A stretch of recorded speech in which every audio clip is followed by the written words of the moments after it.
All right, we're about to dive into a financial principle that's so powerful, some people have called it the eighth wonder of the world. Seriously.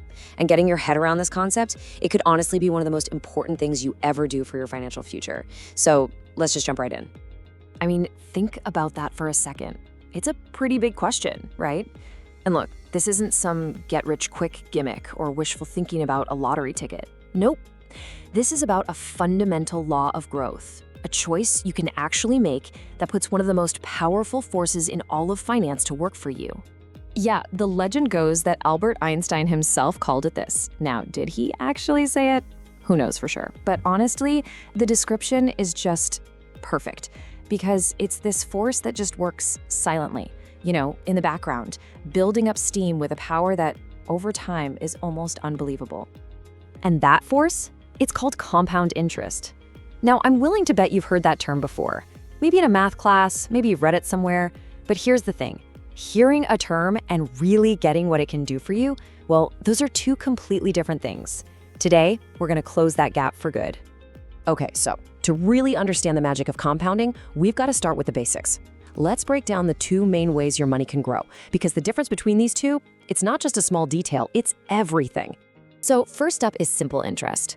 Imagine you invest $1,000 and it earns 10%. That means you get $100 this year. Pretty good. But next year, you get another 100. And the year after that, yep, another $100. It's totally flat, it's predictable, and let's be honest, it's kind of boring. And here is the absolute key difference. With simple interest, you're only ever earning money on that original amount you invested, that first $1,000. But with compound interest, oh, this is where it gets good. You earn interest on your initial money plus all the interest that's already built up. That one little change, that is the entire game changer. And this is where things start to get really, really exciting. People call it the snowball effect. And you are about to see exactly why that is the most perfect analogy you could possibly imagine. So let's just say that one more time, because this is the whole idea in a nutshell. Your money makes money for you. And then that new money, the interest you just earned, it gets to work too. It joins the team and starts making its own money. It's this incredible self-fueling cycle of growth. Okay, let's go back to our $1,000, but this time let's let it compound. Year one, same as before, you earn your $100. Total, $1,100. But in year two, you're not earning on $1,000 anymore. You're earning 10% on $1,100, so you make $110. Now you're at $1,210. Year three, you earn interest on that amount, so you make $121. Are you seeing what's happening here? That extra bit just keeps getting bigger. And this is the incredible part. You didn't have to do anything. You didn't add a single extra penny. Your investment itself just started working harder for you. That little snowball of interest is now rolling downhill, and it's picking up more and more snow, getting bigger and faster all by itself. Okay, so numbers on a chart are one thing, but a real story, that's what makes it hit home.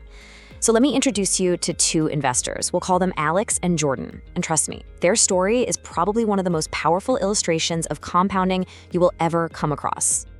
So here's the setup. Alex starts investing pretty early, at age 22. They put in $200 every single month for just 10 years. And then at age 32, they stop. Cold turkey. Never adds another dime. Now Jordan waits a bit. They start at age 32 and invest that same $200 a month, but they do it for 30 straight years, all the way to retirement. All right, first, let's just look at the raw cash each of them put in. Alex, investing for just those 10 years, put in a total of $24,000. Jordan, on the other hand, by investing for 3 times as long, put in a whopping $72,000. So let's just be clear. Jordan invested 3 times more money than Alex. I mean, you'd have to say Jordan was the more disciplined, dedicated investor, right? Contributing for decades. The result here should be a total slam dunk. Or maybe not. So the big question is, when they both hit retirement age, who has more money? Is it Alex, who invested for only 10 years and then just let it sit? Or is it Jordan, who invested 3 times as much money over 30 years? The answer to this really shows you why time, not just the amount of money, is the most powerful ingredient in this whole recipe. So what do you think? Who comes out on top?